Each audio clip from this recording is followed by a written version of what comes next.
Assalamualaikum warahmatullahi wabarakatuh.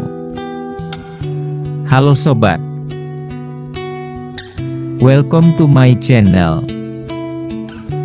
Daripada mengumpat kata-kata yang kurang baik ketika melihat hal menakjubkan, misalnya wow, keren banget, dan lain sebagainya, ada baiknya mengganti ungkapan tersebut dengan kata-kata yang lebih mulia, yakni Masya Allah atau Subhanallah.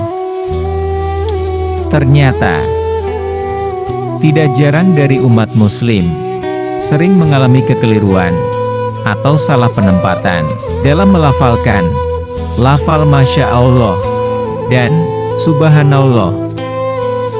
Padahal, kedua frasa tersebut memiliki makna yang berbeda satu sama lain sob. Sederhananya, ungkapan Masya Allah digunakan untuk ekspresi takjub, menyaksikan hal yang indah. Sementara itu, Subhanallah adalah ungkapan ketidaksetujuan atau melihat sesuatu yang kurang baik. Allah Subhanahu wa Ta'ala berfirman, "Hai orang-orang yang beriman, bertakwalah kamu sekalian kepada Allah, dan katakanlah perkataan yang benar. Niscaya Allah memperbaiki amalan-amalanmu, dan mengampuni dosa-dosamu. Barang siapa mentaati Allah dan Rasul-Nya, maka sesungguhnya ia telah mendapat kemenangan yang besar."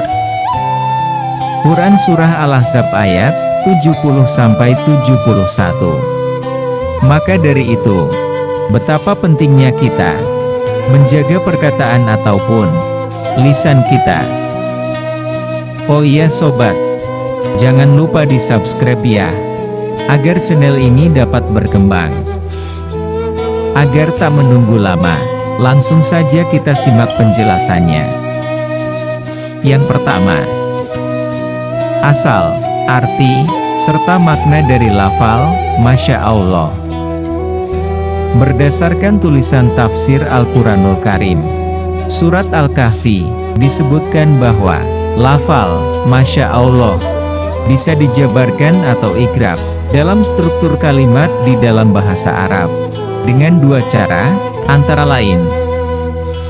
Penjabaran yang pertama, kata Masya Allah adalah dengan menjadikan kata Ma'a sebagai kata sambung, dan kata tersebut berstatus sebagai predikat. Subjek atau mubtada dari kalimat tersebut adalah subjek yang disembunyikan, yaitu hadza. Dengan demikian bentuk seutuhnya dari kalimat Masya Allah adalah hadza Masya Allah. Jika demikian, maka artinya dalam bahasa Indonesia adalah inilah yang dikehendaki oleh Allah.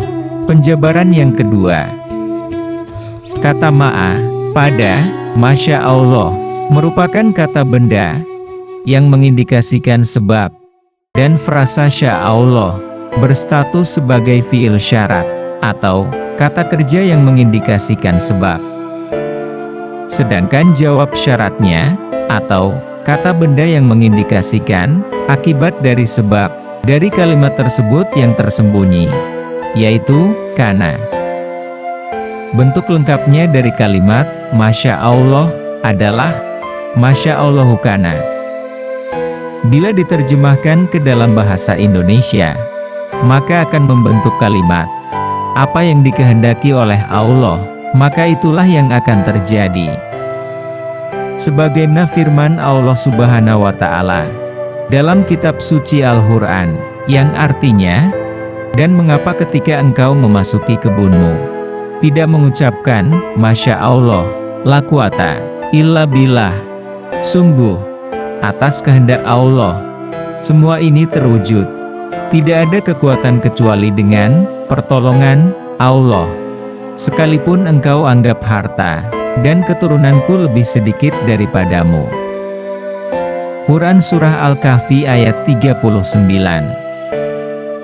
Dijelaskan pula dalam hadis yang diriwayatkan Anas bin Malik, bahwa Rasulullah Shallallahu Alaihi Wasallam bersabda, "Siapa saja yang melihat sesuatu yang membuatnya takjub, hendaklah ia berkata Masya Allah. Apabila kondisi menakjubkan itu merupakan hal baik, dan kita mengharapkan hasil positif darinya, Nabi Muhammad SAW menganjurkan untuk menambahkan ucapan doa. Serta dalilnya ialah hadis yang diriwayatkan Amir bin Rabi'ah bahwa Rasulullah SAW bersabda, "Jika salah seorang kamu melihat sesuatu pada diri dan hartamu, lalu itu membuatmu takjub, hendaklah berdoa memohon keberkahan."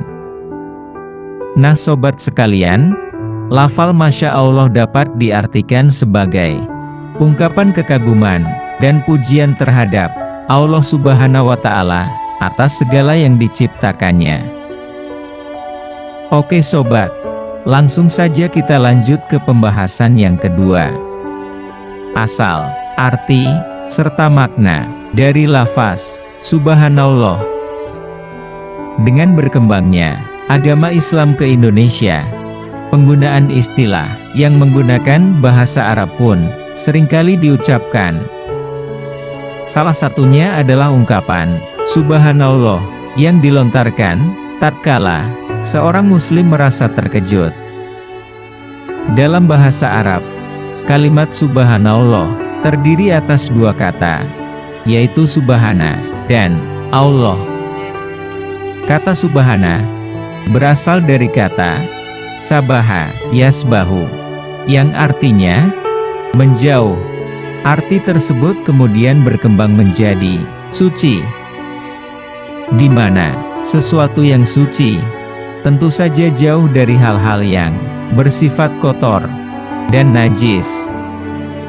Maka dalam kalimat Subhanallah itu pada hakikatnya mengandung arti bahwa Allah jauh dari kemungkinan-kemungkinan buruk atau negatif yang mungkin terlintas di benak umat muslim.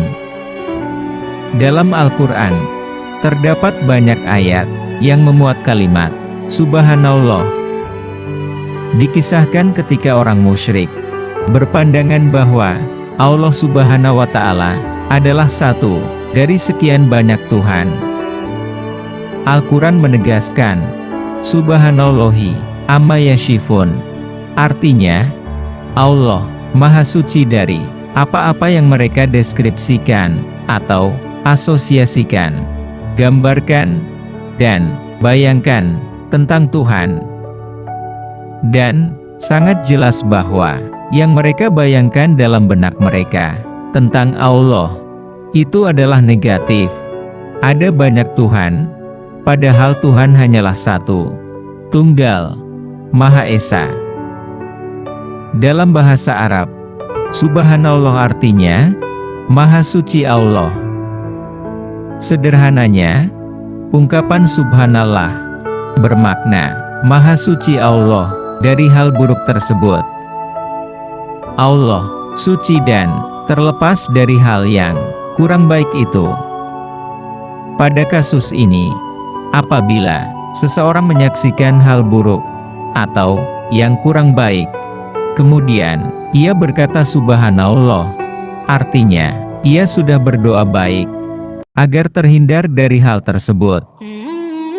Seperti dari Abu Hurairah, dia berkata, "Suatu hari aku berjunub dan aku melihat Rasulullah Shallallahu Alaihi Wasallam berjalan bersama para sahabat. Lalu aku menjauhi mereka dan pulang untuk mandi junub. Setelah itu, aku datang menemui Rasulullah Shallallahu Alaihi Wasallam. Beliau bersabda, 'Wahai Abu Hurairah, mengapakah engkau malah pergi ketika kami muncul?'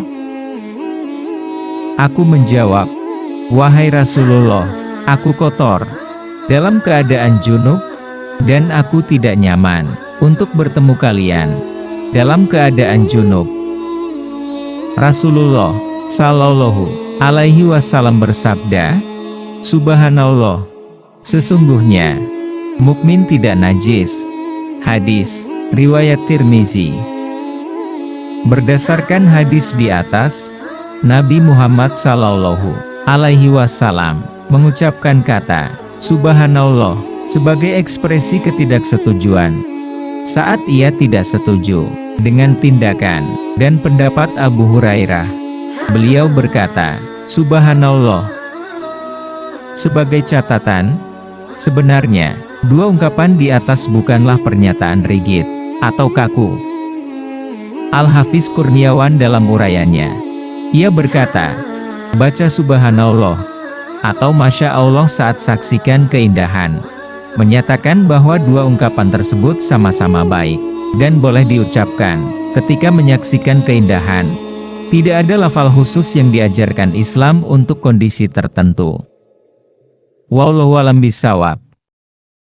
Mungkin hanya itu saja yang dapat Mimin sampaikan. Kurang lebihnya mohon dimaafkan. Karena kesempurnaan hanya milik Allah semata. Wassalamualaikum warahmatullahi wabarakatuh.